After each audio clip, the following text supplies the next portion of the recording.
Ice का नाम बहुत सुना है आजकल हमने ना, यूएस में आइस का नाम सुना है, इमिग्रेशन और कस्टम जो है वो, उसका नाम 200 डिटेंशन सेंटर चलाते हैं वो, और सारे प्राइवेट डिटेंशन सेंटर है लगभग। और उसमें कौन लोग हैं? हिंदुस्तानी भी हैं, बाकी लोग भी हैं जो कि लीगली वहां पे एंटर हुए। तो क्या दिक्कत है अगर उत्तर प्रदेश में भी डिटेंशन सेंटर हो? हाँ, बोलना चाहिए कि हमारे लोगों को ऐसे क्यों रख रहे हो आप, यूएस के साथ करना चाहिए, क्यों नहीं चिल्लाते? तो हमारे यहाँ पर भी हमें ये देखना पड़ेगा, जो बांग्लादेश से या बाकी जगहों से रोहिंग्याज भी बहुत सारे आए हैं, वो जो भारत में घुसे हैं उनको किस तरह से बाहर फेंका जाए, बाहर निकाला जाए। बिल्कुल ठीक। अभी आप जो डेटा दे रहे थे मैं उसको थोड़ा सा आगे बढ़ा देता हूं। ओवरऑल आपने बताया ना, बंगाल की ओवरऑल वोटर्स की संख्या 68% बढ़ गई 2002 से 2025 तक। अब इनमें अलग अलग जिन 9 जिलों की बात हो रही है उसमें आप सुने, उत्तर दिनाजपुर में 105% से ज्यादा वोटर बढ़ गए 25 साल में, एक दुगने से ज्यादा। मालदा में 94.5% वोटर बढ़ गए, मुर्शिदाबाद में 87.5% वोटर बढ़ गए, दक्षिण 24 परगना में 83.3% लोग बढ़ गए, जलपाईगुड़ी में 82%, कूच बिहार में 76%, उत्तर 24 परगना में 72%, नादिया में 71% और दक्षिण दिनाजपुर में लगभग 71% वोटर्स में बढ़ोतरी हो गई इन 25 साल के अंदर। टॉप 10 में सिर्फ एक गैर सीमावर्ती जिला बीरभूम है जहां पर 73% लोगों में इजाफा हुआ है। तो बीजेपी के नेता अमित मालवीय ने कहा कि ये घुसपैठिए ही ममता बनर्जी का वोट बैंक है और इसीलिए इनको यहां पर बसाया जाता है और वोटर बनाया जाता है, इनके सारे कागज बना दिए जाते हैं। अब जो सवाल पहले हो रहा था, अच्छा ऐसा तो है नहीं कि जितने जिले हमने आपको बताए ये पता नहीं मतलब ये मुंबई दिल्ली हो गए हों कि यहाँ पर इतनी डेवलपमेंट है कि हर कोई वहीं बसना चाहता है। ये इजी घुसपैठ के बाद रुकने की जगह है, इसलिए लोग वहां पर जाते हैं। सिर्फ कलकत्ता में 4.6% बढ़े, कलकत्ता में सिर्फ 4.6% बढ़े। नहीं, अब जो सवाल ये हुआ कि ये जो आए ये इनको हिंदू शरणार्थी कहें या मुसलमान घुसपैठिया कहें, टीएमसी वाले कह रहे हैं कि ये सब हिंदू लोग हैं जो आए बांग्लादेश से। देखिए, यही लोग थे जब सीए लागू हुआ और वो स्पष्ट तौर पर जो हिंदू हैं जिनको प्रताड़ित किया जा रहा है अफगानिस्तान, बांग्लादेश और पाकिस्तान में, उनके लिए था। तो सबसे पहला उग्र प्रदर्शन कहां हुआ था? तो बंगाल में हुआ था। अभी आपको ध्यान में होगा मुर्शिदाबाद में जिस तरह की घटना हुई थी जिसमें वो चंदन और 2 थे जिनको मार दिया गया थाने से 200 मीटर की दूरी पर। पश्चिम बंगाल में जिस तरह की घटनाएं हो रही है और जिस तरह से तृणमूल कांग्रेस वाले बयान देते हैं, वो ऐसे कहते हैं कि अच्छा अगर हिंदू आ रहा है तो उसको आप कह रहे हैं कि वो बढ़ गया है, इसको आप टोन समझिए। वो दरअसल जो मुस्लिम घुसपैठिए हैं उनको कवर देने के लिए कह रहे हैं कि कुछ हिंदू भी तो चला आता है। हो सकता है, मतलब इसमें कोई कहने की बात है नहीं, बांग्लादेश से लोग आ रहे होंगे, हिंदुओं की जिस तरह से वहां प्रताड़ना होती है उसमें आ सकते हैं। लेकिन फिर ये क्यों नहीं इस एसआईआर के साथ पूरा तृणमूल कांग्रेस खड़ा हो जाता है?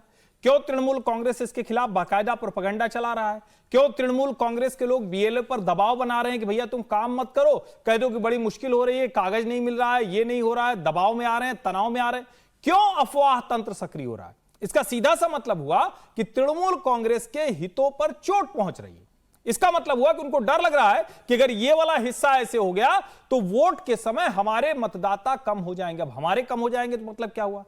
बड़ा सीधा सा मतलब है कि वो अवैध घुसपैठिया कहीं न कहीं तृणमूल कांग्रेस की सरकार के साथ खड़ा है, जिसके लिए कई नेता उनके बोल चुके हैं, ममता बनर्जी बोल चुकी हैं कि यहां किसी को कोई दिक्कत नहीं होगा, हम सब संभालेंगे, हम सब देखेंगे। अच्छा, दूसरी बात, अगर इसमें मान लें अगर कि मतलब हिंदू, जाहिर है कि बांग्लादेश से हिंदू भी आए यहाँ पर, टीएमसी ये कहना चाहती है ज्यादातर हिंदू आए उसलिए यहाँ की आबादी बढ़ी है, मुसलमानों से ज्यादा हिंदू आए। लेकिन आप बॉर्डर में जितने लोगों से आपने बात की होगी अभी, मुझे तो एक भी इसमें मुसलमान के अलावा नहीं दिखाई दिया। हाँ। अगर वो ये कह रहे हैं तो मतलब वो देश के लोगों को ये कह रहे हैं कि हिंदू आ जाता है तो भाजपा को जिता देता है। मतलब ये भी तो जरा ये समझना होगा। वो बार बार ही कह रहे हैं कि जहां जहां ये चले जाते हैं वहां भाजपा जीत जा रही है। अलीपुरद्वार और 3-4 जगह का नाम लिया। मतलब वो ये कह रहे हैं कि हिंदू सपोर्ट करने के लिए बांग्लादेश से चला आ रहा है। तो जरा पश्चिम बंगाल के हिंदू भी सोचें। नहीं तो मैं कह रहा हूं फिर अगर ऐसा ही है उन्हीं का लॉजिक, तो फिर तो उनको एसआईआर का सपोर्ट करना चाहिए। बिल्कुल करना चाहिए। हिंदू घुसपैठिए बांग्लादेश से आए, ये वोटर नहीं हो सकता। सच तो उनको पता है ना कि बड़ा हिस्सा कौन अवैध घुसपैठिया है। हिंदू हैं कितने? 1,30,00,000 सारे आ गए क्या? नहीं, उन्होंने बताया ना कि 22% से आंकड़ा घट करके बांग्लादेशी हिंदुओं का शायद 9% रह गया। तो वो उसी को दिखा के कह रहे हैं कि ये कहां चले गए। सारे मुसलमान नहीं बन गए, सारे मर नहीं गए, सारे चीन नहीं चले गए, सारे यहीं आए। उनका कहना ही है।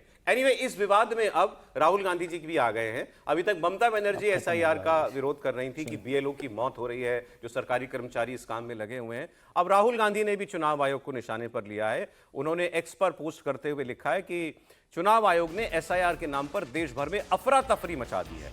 3 हफ्ते में 16 बीएलओ की जान जा चुकी है। एसआईआर कोई सुधार नहीं है, थोपा गया जुल्म है। चुनाव आयोग ने कागजों का जंगल खड़ा कर दिया है। इस पूरी प्रक्रिया को इतना जटिल बना दिया है कि वोटर कागज ढूंढते ढूंढते थक कर हार जाए और वोट चोरी बिना रोक टोक जारी रहे।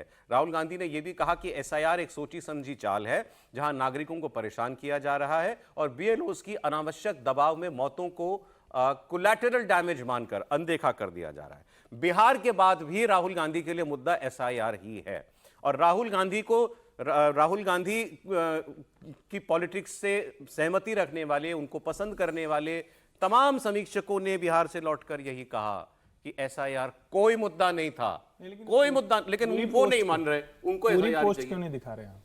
मेरे को आगे क्या है आप बता दें। अच्छा, पता नहीं वो लिखा रहता है ना कहाँ से पोस्ट किया है, जगह का वो नीचे आता है ना, उस पे एक्स पे आजकल दिख जाता है कि कहाँ से किया विदेश में हुआ। राहुल गांधी है, देश में नहीं मतलब है वो इस समय। फिर विदेश में विदेश में है इस समय राहुल गांधी, देश में नहीं है। नहीं, अभी तो ये कहीं से आए थे। अभी बिहार 14 तारीख को गिनती के खबर है दिन, कल चले गए 14 वापस से। तारीख को गिनती के दिन यहाँ नहीं थे, फिर लौटे होंगे, फिर या निकल तब गए, से ही नहीं लौटे। रिजल्ट आने के बाद फिर कल निकल गए हैं वो भी 2 दिन के लिए। नहीं, वही मैं क्या देखना आपत्ति चाह रहा आपको? नीचे। आप नहीं जाते कहीं तो कोई और बना जाए। आप और अमित शाह, हम तो चाहते राहुल गांधी परमानेंट चले जाए। आप और अमित शाह जी आने जाने दो का लोग नहीं, हैं। परमानेंट चले जाए वो। कम आप से और कम अमित शाह जी कांग्रेस दो काम तो लोग हैं होगा जो सर। नहीं जाते देश छोड़ के। सर कोई काम तो करेगा देश छोड़ के कांग्रेस नहीं में। जाए, विदेश जा रहे हैं, उसमें आपको कोई परेशानी हो रही है? बल्कि मैं कह रहा हूँ कि आज मेरे को ये बड़ी हैरानी हुई, प्रेसिडेंट्स हाउस को थोड़ा सा देखना चाहिए था। जब विपक्ष के नेता नहीं है तो जस्टिस जो हमारे सीजेआई हैं उनको स्वेरिंग इन कैसे करवाई गई है? एक महत्वपूर्ण पद होता है विपक्ष के नेता मैं का। आगे बात करने वाला था इसमें। अच्छा, कर लेना नहीं, उस नहीं, पर। अब नहीं बात तो वो बात आपने छिड़ी गई। नहीं, विदेश जाने की बात हो गई तो विदेश जाने पर नहीं, वो नहीं रहेंगे तो कोई अच्छा, मैं इस पर आगे बाद में आता हूं, बट उनका मुद्दा वही है, वहीं का वही है। भाई आपने क्या क्या बिहार के बाद आपने क्या समझा? हर आदमी कह रहा है लौट करके, अरे योगेंद्र यादव तक तो कह रहे हैं जिन्होंने प्रचार किया आपके लिए कि एसआईआर कोई मुद्दा। अब नाम पे आपत्ति मत कीजिएगा, मैंने केवल ऐसे व्यक्ति की बात की है जो उनका समर्थक है। उनकी भारत जोड़ो यात्रा में पूरा समय उनके साथ रहा। आज भी वो उनके, आप अभी बायो पे जाएंगे ना, भारत जोड़ो अभियान के संयोजक या कुछ हैं वो अभी भी। भारत जोड़ो ऐसे तो यात्री। तेजस्वी जी भी उनके साथ थे, भारत जोड़ो वो तो एसआईआर पर साथ नहीं थे। भूल गए तो तेजस्वी फिर तो आप SIR ये बात ऐसे एक एक करके सारे लोगों के नाम गिना दोगे?